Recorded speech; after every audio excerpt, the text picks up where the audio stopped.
If you have not had Afang soup prepared by a Calabar girl before, then you have not had correct Afang soup. I'm not kidding.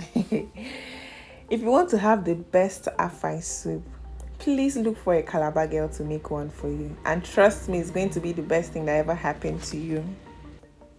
And if you don't have a Calabar girl to make for you, then buckle up, this recipe is for you. Let's get right into it.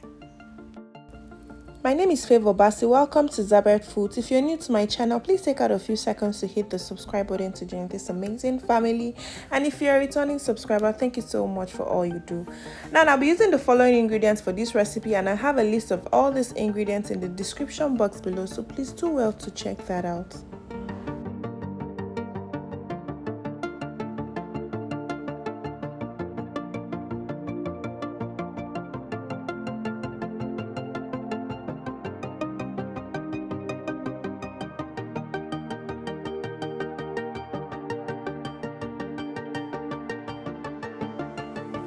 In a clean pot, I'm going to go in with my well-washed goat meat. Now you can use any protein of choice, but goat meat does it for me. I'll season this with chopped onion, stock cubes, and blended scotch bonnet peppers. I'll give this a good mix. I'll not add water at this time as I need the meat to sweat out its own moisture. I'll give it a good stir, cover and allow to cook on low heat for 20 minutes.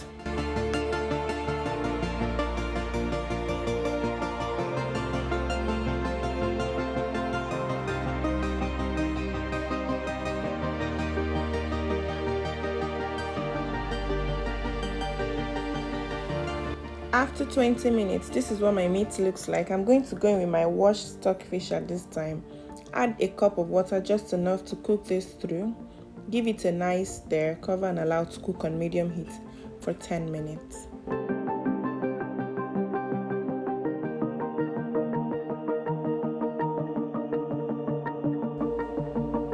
Minutes later, my protein is nice and tender. I'm going to add my cow skin at this time, also known as Pomo. Add my shelled periwinkle. I'll give this a good mix, and I'll add water at this time too to loosen it up, and also so that everything can mix properly. I'll give it a good mix, cover and allow to cook on medium heat for another 5 minutes. Afang soup is a very simple soup to prepare, and also there are a lot of ways. I know about 5, 6, maybe 7 ways you can make Afang soup, and I'm also going to post all of the ways I know how to make them on my channel. This is the first recipe. Subsequently, I'm going to post the rest of them, so just stay glued to the channel.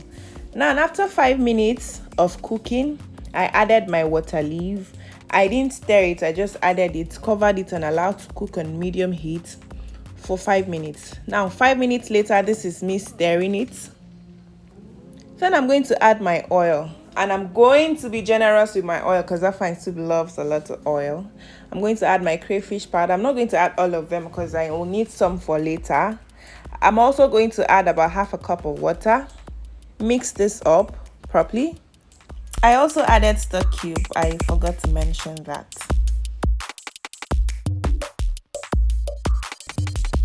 See how rich and vibrant looking this soup is. You should definitely try it this weekend. I bet you it's going to be the best thing you've ever had. For this recipe, I'm going to make a very thick Afang soup, so I'm going to add water bit by bit.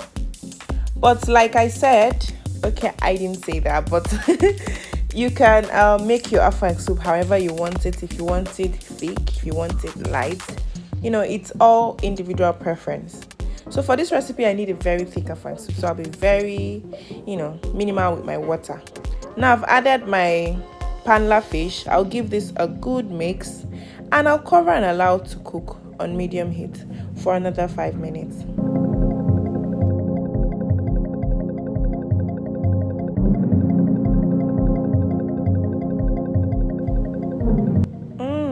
Kitchen smells so good. My soup is almost ready. It's time to add the king of the event, the Afang glaze. Now I'm just adding my Afang leaves. I'm going to add my remaining crayfish powder. I'm going to add some scotch bonnet because I love heating my Afang soup. And I'm also going to add my remaining palm oil because Afang soup loves a lot of palm oil. I'll also loosen this soup up a bit because it's too thick. But like I said, I'm going for a thick consistency, but it's too thick, so I'll just loosen this up a bit. I'll mix everything nicely and I'll go and prepare my swallow because my soup is ready. Look at how beautiful this soup is. See, if you're not trying Afang soup this weekend, I don't know what you're doing. Like, look at how beautiful this soup is looking. Now, after everything is nice and well incorporated, I'm going to let this simmer on medium heat for 1 minute. And after 1 minute, I'll turn off my heat because I don't want to overcook my leaves. I don't want them turning black. And I'll also not cover the pot at this time because I don't want my leaves to turn black. After 1 minute, my soup is ready. If you enjoyed this video, please give me a thumbs up. Drop me a nice comment in the comment section. Share this video with your friends and family because you never know who wants to prepare Afang soup and doesn't know how. Also hit the subscribe button if you haven't already to join this amazing family and so you don't miss out on any amazing content. Thank you for watching. See you on my next video. Bye.